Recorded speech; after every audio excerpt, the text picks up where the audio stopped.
What's going on, guys? It's Jeff Tuffner right here on the Glorious Podcast with episode 26. And this is the Smackdown Live review, the fallout from the SummerSlam pay-per-view this past Sunday night. We get to see the fallout on the Smackdown side of things. We had Raw the other night. Raw was okay. And, I thought everything was okay this week because SmackDown didn't really kick ass at all. It was real similar to Raw. But there was something that happened on SmackDown that really made the show a memorable one. And that is the glorious one, Bobby Roode making his main roster debut. This was in the rumors for the last few days, and then it was pretty much all but guaranteed. I mean, there was pictures of him arriving at the arena. There was even a picture from inside the arena of them testing out the Titantron and everything. So I mean, it was it's definitely going to happen. Let me just say it didn't happen in the way I expected it to happen. It kind of came out of left field completely. I did not even, when Aiden English came out there, I didn't even think, it's going to be Bobby Roode confronting him or whatever, but I kind of was surprised. I didn't expect it to happen yet. I thought he would end up being, the referee in the main event match. But next thing you know, all I hear is glorious, and I'm like, no way. And then there's Bobby Roode on my TV, so amazing stuff there. That was cool. The one thing I didn't like about the debut was the fact that they cut right to commercial after he made his debut in the match. I mean, come on, to make the debut seem important, as soon as he gets in the ring, they start the match for about 5 seconds and cut to commercial. I mean, yeah, they have the second screen thing on SmackDown, but, they could have at least kept it on. I mean, make it seem more important. But still, nonetheless, great debut. Place went nuts. Bobby Roode's on SmackDown now.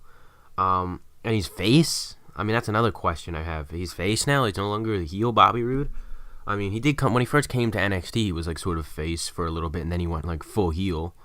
But maybe they're gonna kind of do that with him on the main roster, and he's gonna kind of be face for maybe a month or whatever, and then he'll start to kind of go heel. Because clearly he played the face last night on SmackDown. He was, Aiden English is obviously the heel. I mean, there's no question about that. But I don't know if he's. And another thing I wonder is he done in NXT completely? Because we've seen stars in the past called up to the main roster, but not completely leave NXT right away. They would maybe have one more match or whatever. So I don't know if Bobby Roode's done. I mean, if he does he should get a rematch, I would say, at the NXT Championship, because he lost it and never got a rematch yet. So unless they're just not doing the rematch thing anymore or whatever, I don't know. But if you think about it, he should be deserving a rematch. But it looks like they already want to move forward with Adam Cole and Drew McIntyre in NXT. So maybe they'll do that on just one of the NXT tapings or whatever. But we'll see what happens there. But nonetheless, we have Bobby Roode on SmackDown Live now. So SmackDown Live's roster is stacked. It got more stacked. Shelton Benjamin finally shows up a year of waiting. I mean, we remember the brand split last summer. Right after the brand split on that first SmackDown, a commercial came on promoting Shelton Benjamin coming to SmackDown Live, and then a week later, it comes out that he's injured and he's gonna have to get surgery and miss about 6-7 months or something.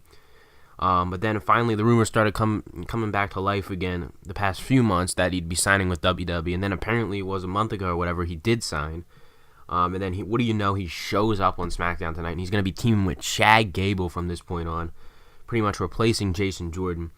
I mean, if you think about it, we all, when Jason Jordan was revealed as Kurt Angle's son, we all thought Chad Gable was getting left out and just screwed basically in this entire thing, and it was going to be Jason Jordan getting the big push and everything, and it would benefit him better.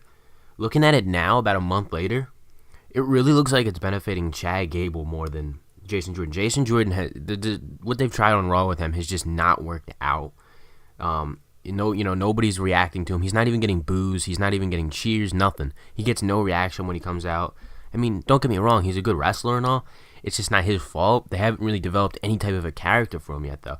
I've been saying it for weeks now. They need to turn him heel or something, because that I think would get him heat with the crowd or whatever. I just don't think he's gonna get over as a face unless they do something with him. As for Chad Gable, though, I mean, I think Shelton Benjamin teaming with him kind of helps Chad Gable get over more, because they were really just having trouble in general getting American Alpha over back when they were a team. But I think now having someone that people know as in Shelton Benjamin, that people will kind of, know him, and then it'd be like Chad Gable, and then they'll get Chad Gable reactions, and they'll get the team reaction, and it adds a tag team to the division on SmackDown. SmackDown was in kind of desperate need for a tag team. I mean, both rosters are really thin on tag teams, but, I mean, hey, Seth Rollins and Dean Ambrose, throw them together, they're a tag team now, they're the champs over on Raw. You got Chad Gable teaming with Shelton Benjamin on SmackDown now. So the SmackDown tag division and the Raw tag division are both kind of like starting to pick up pace here, kind of getting some new teams here. So I'm looking forward to, there's supposedly going to be an action next week, Shelton Benjamin and Chad Gable. So I'm looking forward to kind of see how they play it out. I don't know, they're going to get like a name or whatever. They're going to rename their team. So there's a lot of questions to be answered here, but nonetheless, it's great to see Shelton Benjamin back in WWE. And they did play, I liked how they played it out too, another thing. How they kind of had it like, that's basically what they got in return for giving up Jason Jordan. They played it out to where like Daniel Bryan said, he wants something back for Jason Jordan, and then, Kurt Angle would convince Shelton Benjamin to come back and he'd come to SmackDown. So I like how they played that kind of storyline out, so it wasn't just like they just gave up Jason Jordan for nothing. So that worked out good. So we see Shelton Benjamin return to WWE. We have Bobby Roode coming up to the main roster. SmackDown Live is stacked with people right now. It is a loaded roster. I think if SmackDown had a 3-hour show, it would be better fit for them, because I feel like they have more people on the roster than the Raw roster, as weird as that sounds. But I legit looks like they just can't even get everyone on though. We saw it last night again. Where's Ty Dillinger at? Where is he at? Why is he never on? There was no Mike Kanellis again. There was no Sami Zayn. He was in a backstage interview segment, but he wasn't in action in any match or whatever. So I really hope they can start getting people on. We didn't even see Randy Orton or Rusev last night. The New Day weren't there, but the show still overall was a pretty solid show. It's just the fact that it's just like, you want to see everyone kind of get on, but there's no way they have the time. That's the thing. It's 2 hours. They can't get everyone on within like the 2-hour time frame. It's just so hard. That's why I think if they added maybe just 15 minutes to half an hour to SmackDown every week, it would really benefit them. Or just let them go overtime maybe. You know how Raw gets that, they have that kind of like 15 minutes they're allowed to go over, a half an hour sometimes. SmackDown's always going to be off the air right on 10 o'clock on the dot. So I think that hurts SmackDown in a way. It would be nice if they can kind of like, get that like extra minutes. You kind of know when the end of the show is. You just look at the clock. You see it's like, 9:58, you're like, oh, the match has got to end in just a second because they got to go off the air.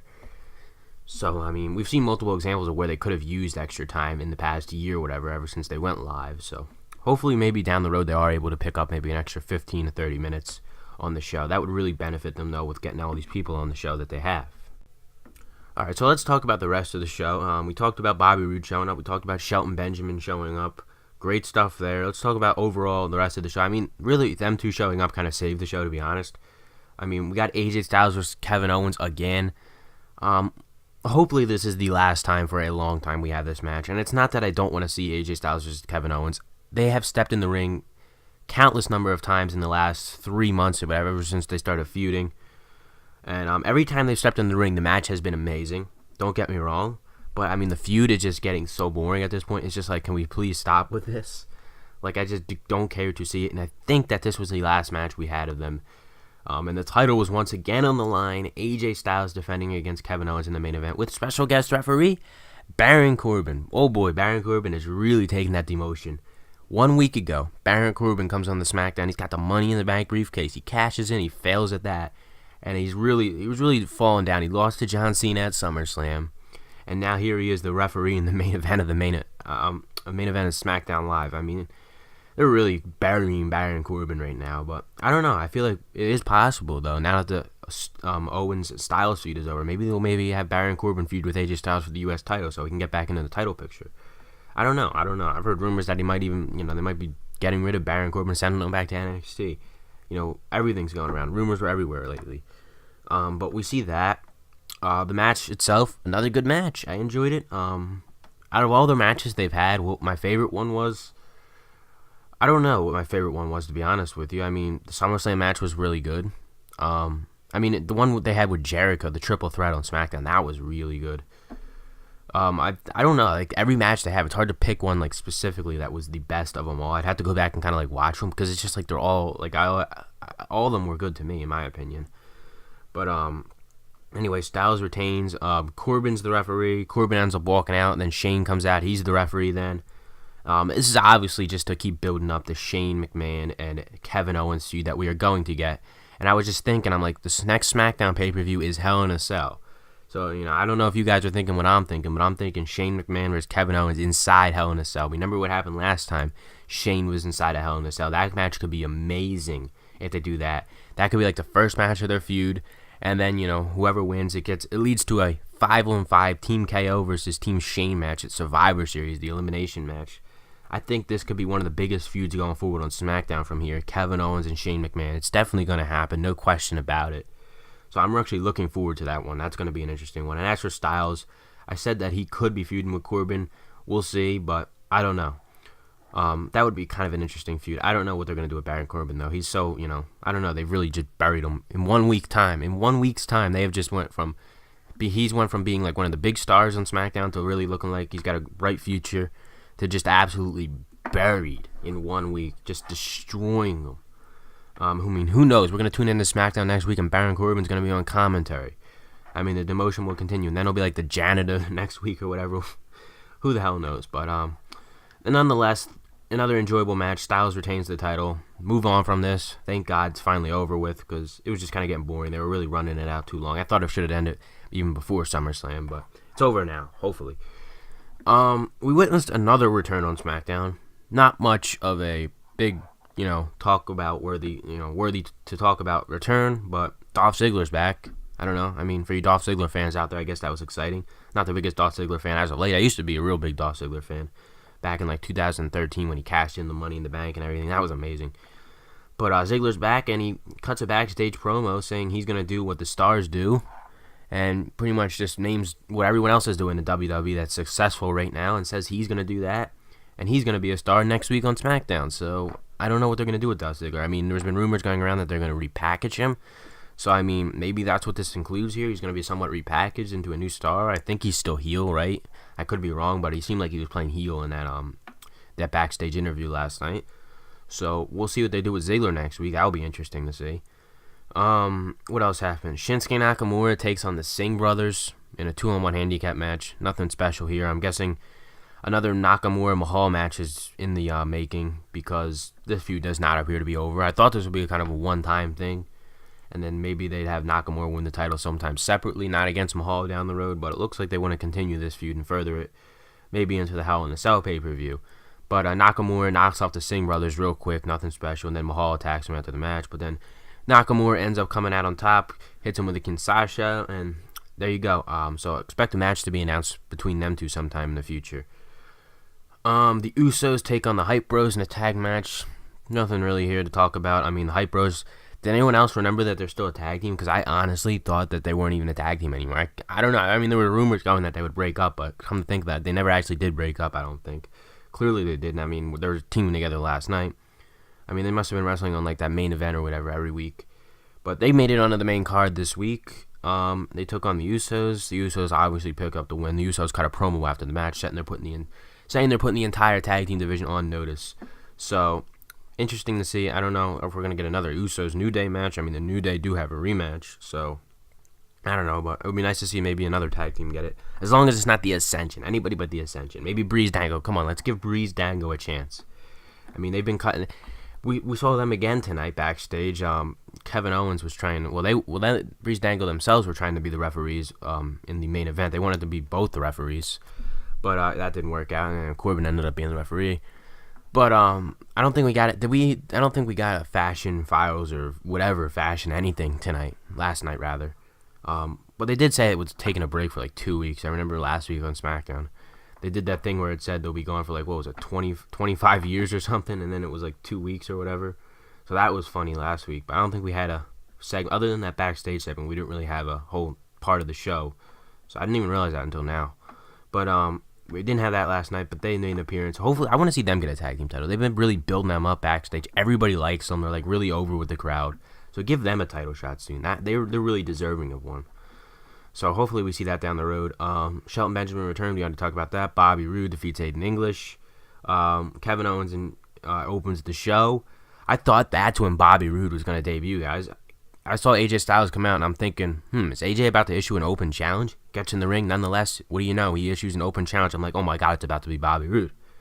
And then, Kevin Owens comes out, and then, just leads to them making another match. And then they announce that referee thing, so I'm thinking, oh, Bobby Roode's going to be the referee.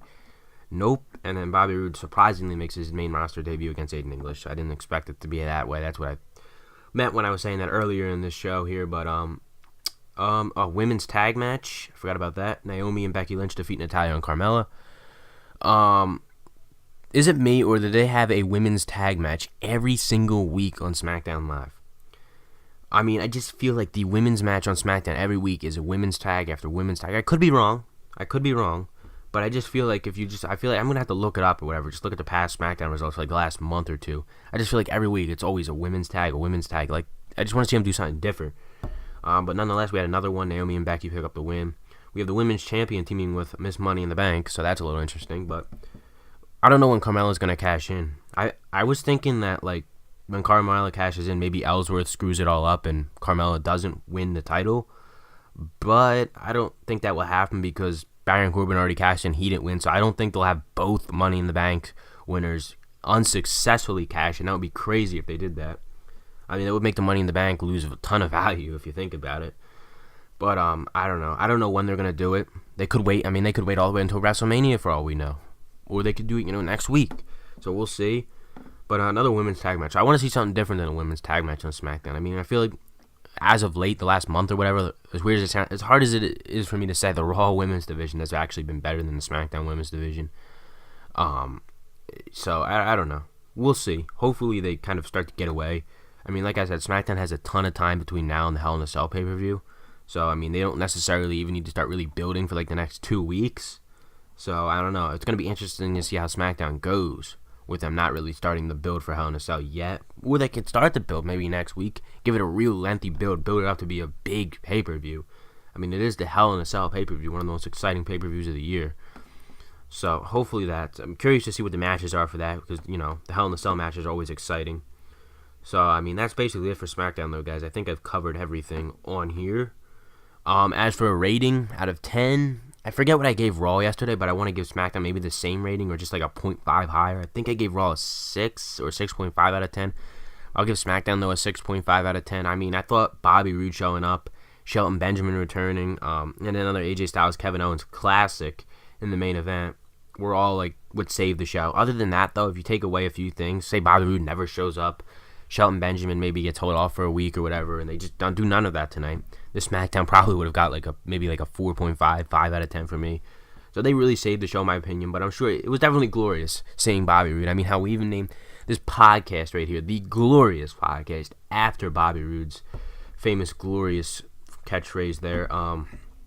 So that's it, though, for SmackDown, guys. Let me know in the comment section what you thought of last night's SmackDown below. With Bobby Roode showing up. Pretty exciting there.